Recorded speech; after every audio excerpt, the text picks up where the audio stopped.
All right, boys, we've got 4 days of Premier League action: Friday, Saturday, Sunday, Monday. We got to cover 10 games. This is like the first, I feel like it's the first weekend in a long time that we've had 10 games in the Premier League. And so we've got a lot to unpack here. And we're getting into the month of May, which means we are at the tail end of the domestic football calendar. So that's unfortunate as Crazy. well. So we got a lot to unpack Yeah. here. My name is James. I support Arsenal. That guy up top is Brad. He supports Chelsea. Down below is Sean. He supports Tottenham Hotspur. This is Red Card Radio. We are a weekly look at the Premier League. We're three friends who support different clubs. And this is our preview of round 35 in the Premier League. Now, obviously, the couple interesting things going on in the Premier League. We got the title race between Arsenal and City. We got the relegation battle between Tottenham and West Ham. We got the Europa League battle between those 7 teams that we mentioned on Wednesday's podcast. But I think maybe where we want to get to today is maybe in a meaningless game, because for all intents and purposes, for its league ramifications. But this weekend from Old Trafford, it's Manchester United versus Liverpool on Sunday. And regardless of what's happening in the Premier League, regardless of what's happening in the red side of Manchester, in the red side of Liverpool, this is a massive fixture in English football and in world football. Yeah, totally. I mean, it's probably meaningless on the table because top 5 is kind of locked in and both are there. So they're not fighting for, Europe. But this is Yankees Red Sox. Like, this is the big time draw rivalry. Now, if we think about this, I don't know, half a season ago, maybe, when Ruben Amorim was still the coach. I don't remember when that was. I don't remember when he got sacked. I know it was this season, but I guess the point I was trying to make is I don't know when he got sacked. I can't remember. 6-7 games ago. I can't remember. No, it was much longer than that. It was Michael Carrick's been the coach for a good long while. It's just over 100 days. Because Rosenier came in about the same time as Michael Carrick. I'm not sure that's entirely accurate, but maybe you're right. I'll look up that in a second. But maybe a better question is, would any of us thought that coming into round 35 of the Premier League that Manchester United would presently be sitting above Liverpool in the league table? No, right?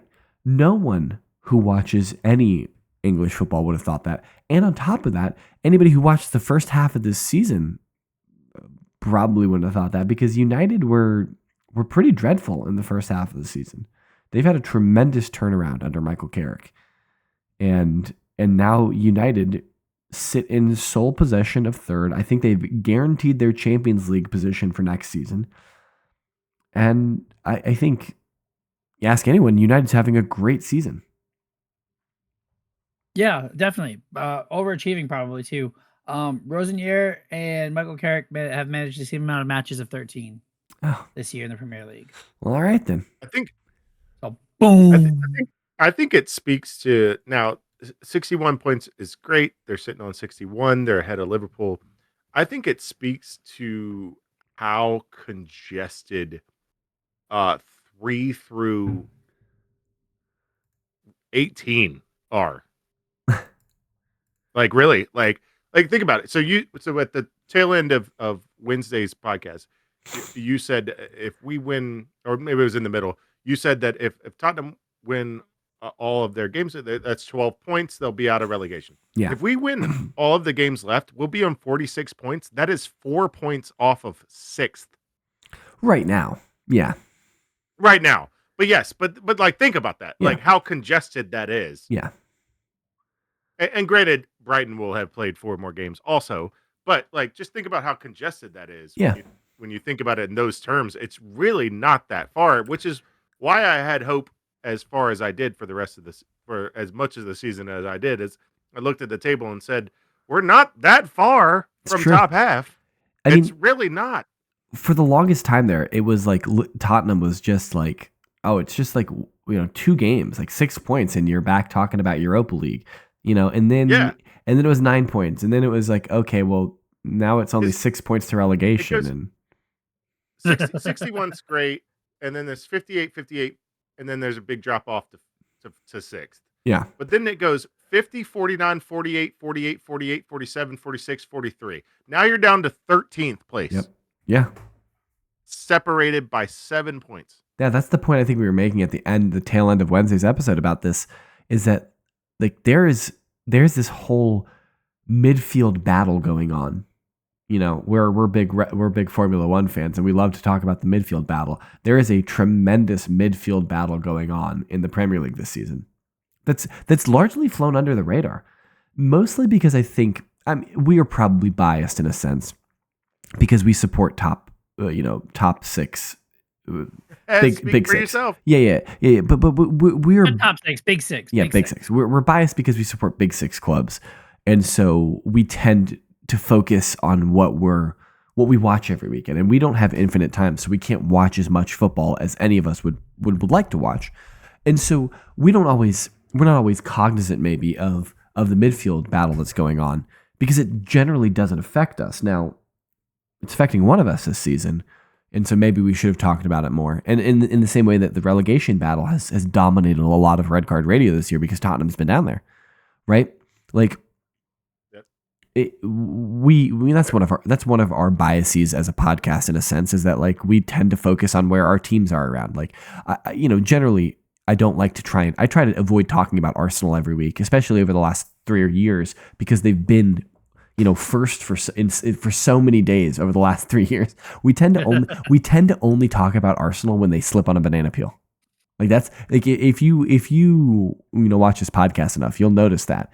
So we tend to not talk about the midfield as much as we ought to. But it's got to be exciting to be in and around there, right? Because you don't have to worry about relegation. You're not worried about going down. The only upside is oh man, we might mess around and end up in Europe next season. Well, this year a little bit more so because all right, so eliminate Palace in 13th at 140. I think so. It's 50 to 46 from 6 to 12. Sunderland are realistically, and not stretching the imagination, realistically battling for Europa in 12th. Yeah. I mean, what hurts them? That's a very real possibility. What hurts them is they have a game in hand. Oh no, they don't. What hurts them is their goal difference. Now, but you say that about Crystal Palace could be Palace have a game in hand. When Palace, City, when Palace win their game in hand, they'll be in the argument. Yeah, you hope they win their game in hand, don't you? I hope they win their game in hand and they score about 10 goals. Get them some positive goal difference. For those listening at home who do not realize what we're talking about, City's game in hand on Arsenal is Crystal Palace. So yeah, but we brought all this up because we started somehow with United Liverpool. So let's quickly dovetail back to United Liverpool. Who do we think is going to win this game? Because if Liverpool win, they eclipse United and they go ahead of them in the table. Ooh, that is interesting though. Because that's money, right? It's a slight amount of money. It's not a substantial amount of money. A couple million. Brad. Technically, they don't. What? Technically, they don't what? Yes, they do. If they win 1-0, the goal differential switches. Nope, then it would be the goal. Then it would be the goals forced, which would no. You're wrong. You're wrong. Because if Liverpool would have to gain a goal. Scores one more goal. That means 58 to 44, which would be 14. No, just stop, Brad. I got it. I got it a little bit easier than you.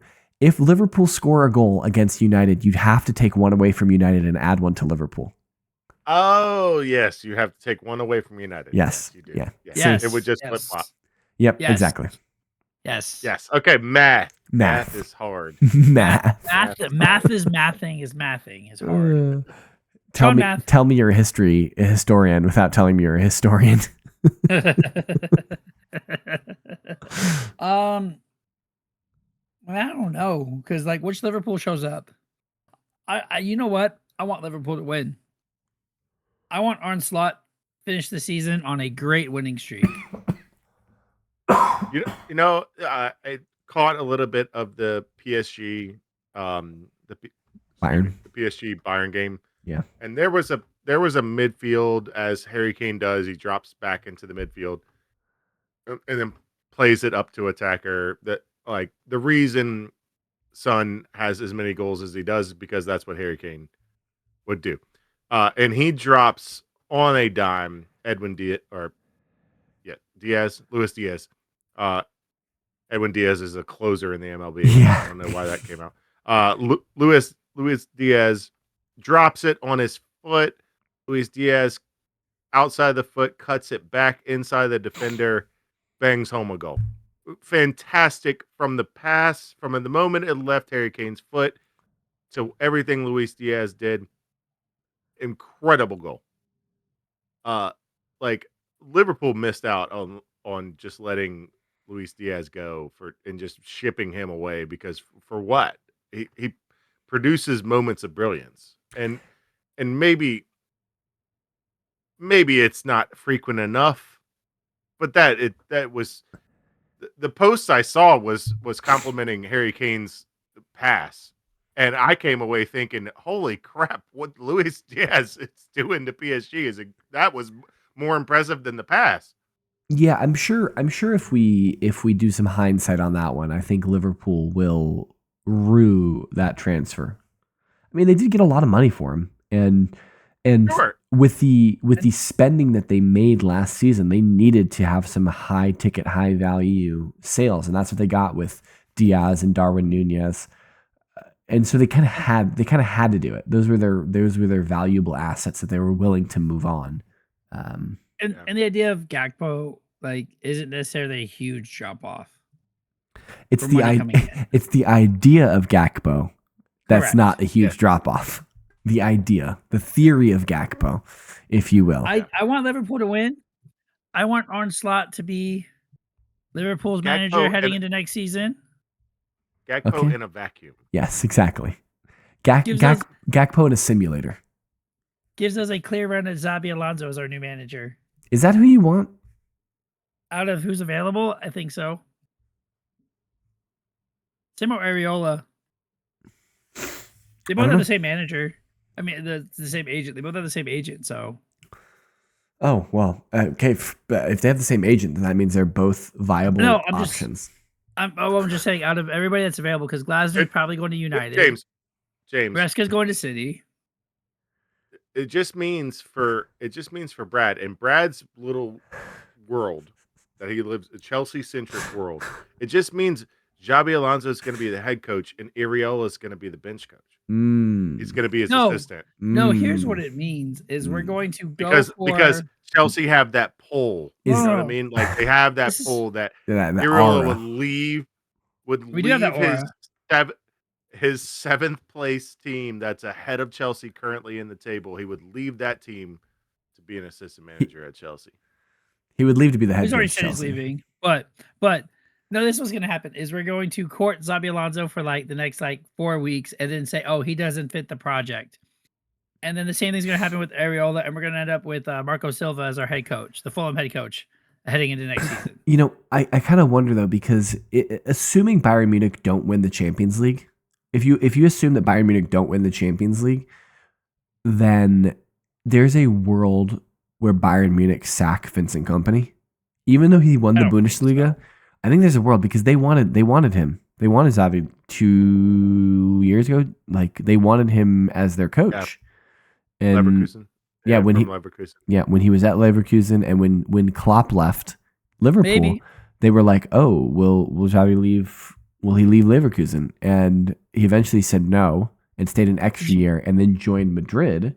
But I don't think it's a zero. I think it's a greater than 0% possibility that Alonso is the head coach of Bayern Munich next year.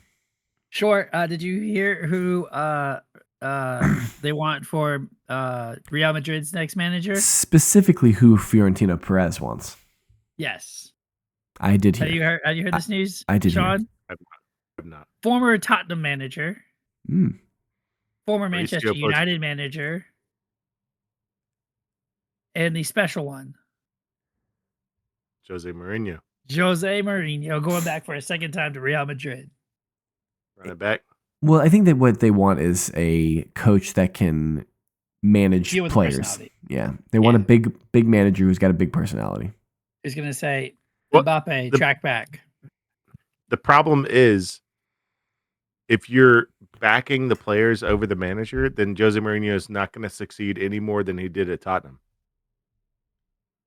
Because if they're just backing Mbappe because we spent $1 bajillion on him, so you have to deal with him, so he just gets to act like a petulant child, Jose Mourinho is not going to go for that. Yeah, I don't know. I'm not sure Mourinho wants to do that. He said he doesn't want it, but like apparently they're having a phone call in a meeting, and he's the top choice. That's not what he wants. So that's what he's telling him on the phone. Is like, I get full control. You do not get to tell me what happens with any of these players. And if I want someone shipped out, you will ship them out. Otherwise, then I'm not coming. Yeah, but you're not shipping out. That's what he's. Yes. Well, if he doesn't want to listen, then ship him. Now you know he would get rid of Vinny Jr. before he gets rid of Mbappe. And this Vinny is not Jr. is less. And this is not a thing about Vinny Jr. and the Benfica situation from earlier this season. But I genuinely I think that Vinny Jr.'s time at Madrid is actually coming to a close, generally speaking. He just seems he's not getting along with other players. He's not getting along with fans. He's not getting along with other teams. Like he's just seems extremely unhappy. Yeah. So at some point you need to go to the player like that. And we're way in the weeds, but like at some point you need to go to a player like that and genuinely ask, "Are you happy here?" Because you don't act like it. Which Premier League team would he land on? Vinny Jr. land on or be a good fit at? No, which team would sign him? Chelsea. Yeah. 100%. Yeah, without a doubt. Without a doubt. It's Chelsea or Manchester United. Those are the two teams that would sign him. And I think he would choose Chelsea over Manchester United. Yes. I don't want to get further in the weeds, but I kind of do because I saw something really interesting that I really want to bring up. And it revolves around Chelsea. Do you want to hear it? Yes, I'd love to. The principal or owner of Bayern Munich, however they do it in Germany, I know they have a different system. Yeah. The referee, the chairman. Yes, the chairman. Okay, so this guy, yes, the Frank Ribery. So it was asked about the Olise, if Chelsea came calling for Olise, or someone came calling with an obscene amount of money, would he sell him?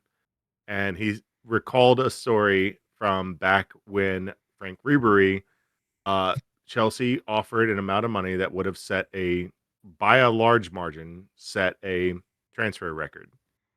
And they made a rule in the Bayern locker room or the Bayern war room, or however you want to describe however they make decisions about personnel, that they would not make a sale that would detriment the team.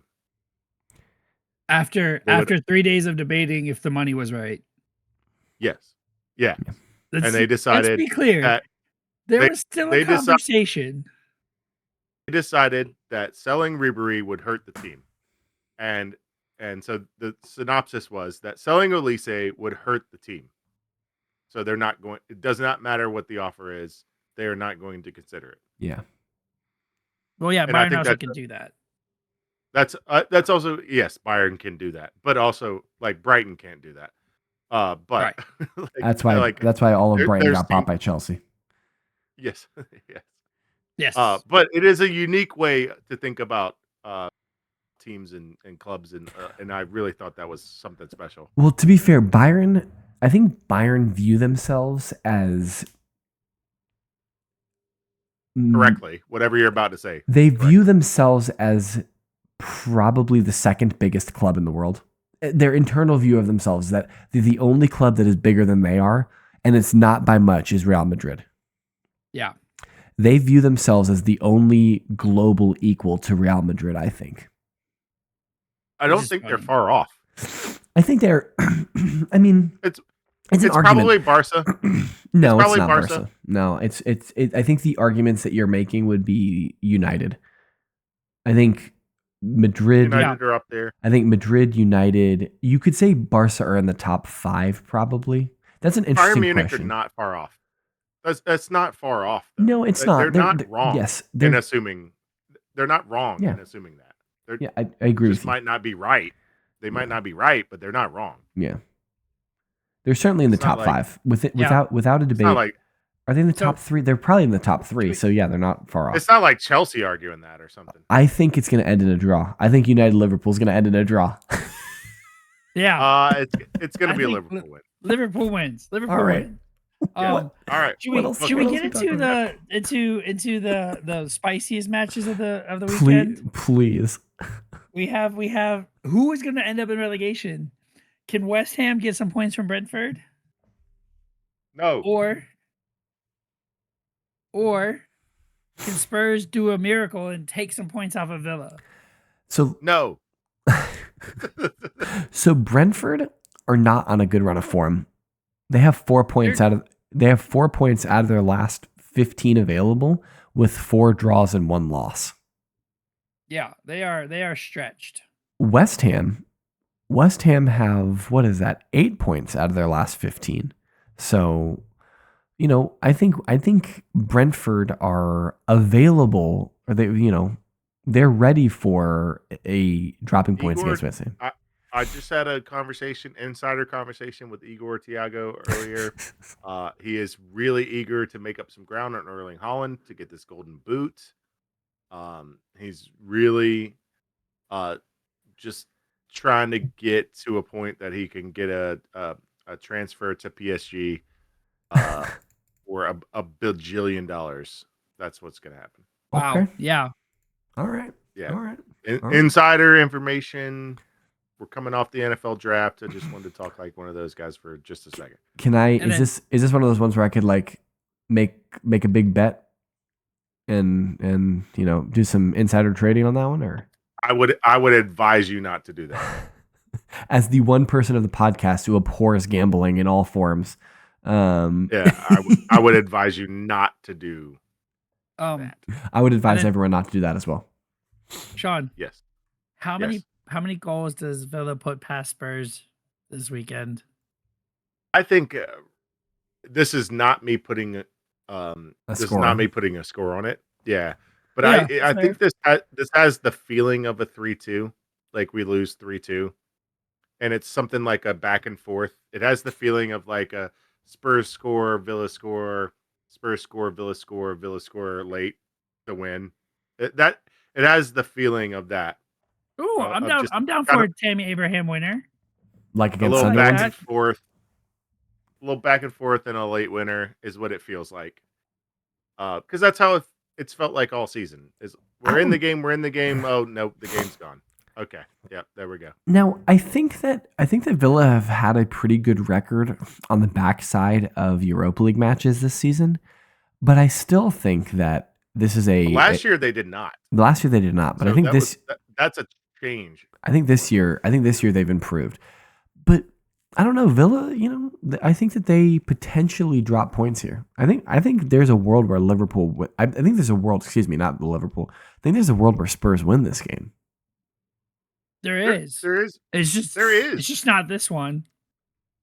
There's. You know what? And also when Kidding. the Avengers Yeah. were in the end game, Doctor Strange found a million ways that this was solved. Okay. And there was only one of them that came out So, as a success. Can I please I need to walk back my point slightly, because So there is a world. the world where I was thinking this was full strength Spurs. Is it Earth?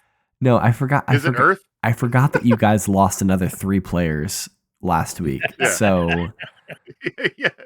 I was like, man, Spurs haven't played in a week. They will have a whole week off. They'll be rested. They'll be ready. Villa will have played on Thursday, so they'll need to rest some players either. And then I was like, oh, wait, but Spurs literally have 12 players, and 2 of them are goalkeepers.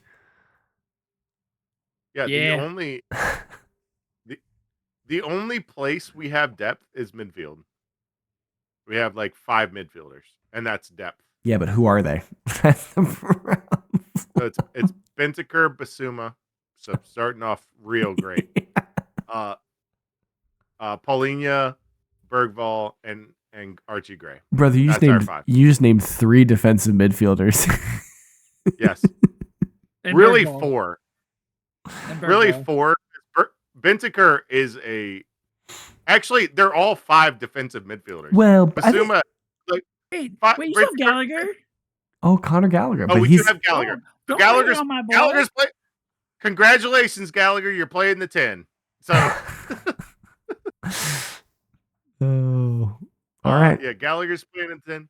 So yeah, all right. So we have 6. We have 3 8s and 3 6s.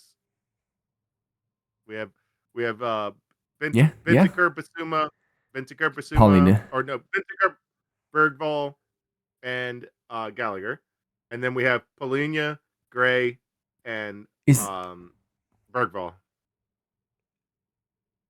I think we're Basuma. Sorry, Basuma. I was going to say we were at it. Okay. Anyway, it doesn't matter. Okay. So yeah, I'm going to change my mind. I don't think that there's a world where. And then the only other sub we have that's of substance that can actually has played Premier League minutes. James Madison. Nope. Nope. He's just for morale, buddy. Is Dragusin, who's fresh off an ACL tear. He just came back from an ACL tear. Drags Knuckles is back. Drags Knuckles is back. That is our only defensive help whatsoever. Yo, he's gonna have a tremendous season next year in the championship.